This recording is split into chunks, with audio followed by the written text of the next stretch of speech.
Hello everyone, welcome to my channel. আমি সোমাশ্রী তোমাদের কাছে নিয়ে চলে এসেছি আবারও একটি নতুন ভিডিও নিয়ে। তো আজকের ভিডিওটা একটু অন্যরকম হতে চলেছে। আমার বিয়ে প্রায় 1 বছর কমপ্লিট হয়ে গেছে। বিয়ের যে কিছু কিছু ভিডিওগুলো ছিল আমার কাছে, সেগুলোই আজকে তোমাদের সাথে একটু শেয়ার করব। তোমরা প্লিজ ভিডিওটা কন্টিনিউ দেখতে থাকো, বুঝতেই পারবে। আর চলো এখন আমি বিছানাগুলো গুছিয়ে নেই। বিছানার অবস্থা এখন খুবই খারাপ। তো তোমরা প্লিজ ভিডিওটা কন্টিনিউ দেখতে থাকো। যদি ভালো লাগে প্লিজ চ্যানেলটি সাবস্ক্রাইব করো, লাইক করো, কমেন্ট করো। দেখো, তোমাদের একটা আমি কথা বলি, বিয়ে মানে একটা মেয়ের কাছে অন্যতম স্মরণীয় দিন। আমার জীবনেও তাই ছিল। আমি আমার অভিজ্ঞতা থেকে বলছি, যে বা যারা আগামী দিনের বিয়ের পিঁড়িতে বসতে চলেছ, প্রত্যেকটা মুহূর্ত এনজয় করো। সেই মুহূর্তগুলোকে কোনো বন্ধুবান্ধব দ্বারা নষ্ট করো না, কারণ তোমার দিনটা আর ফিরে আসবে না। আর সেই দিনে না পাওয়া বা না করতে পারা জিনিস যদি থেকে যায়, তাহলে সেগুলো আফসোস কিন্তু সারা জীবন থেকে যাবে।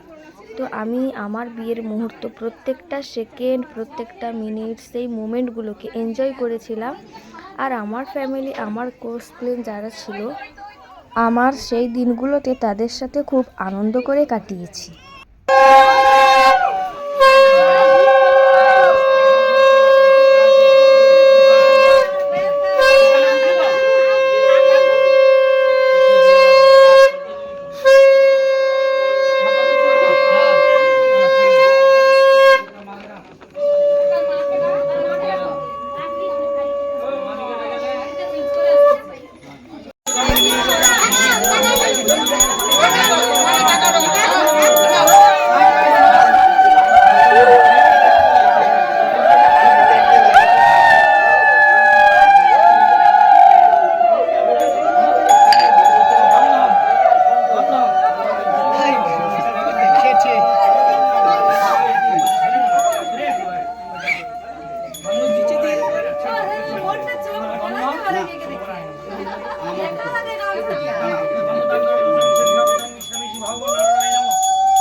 আড়াই পেঁয়াজ লিখে দে, আড়াই পাক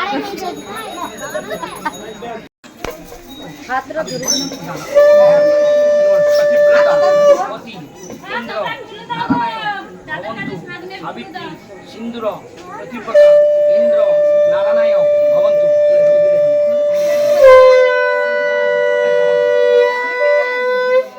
দেখো আমার বিয়েটা কিন্তু মন্দিরেই হয়েছিল। আমাদের বাড়ির কাছাকাছি একটা মন্দির ছিল, কালী মন্দির, ওখানেই হয়েছিল। আমার বিয়েটা কিন্তু বাড়িতে হয়নি।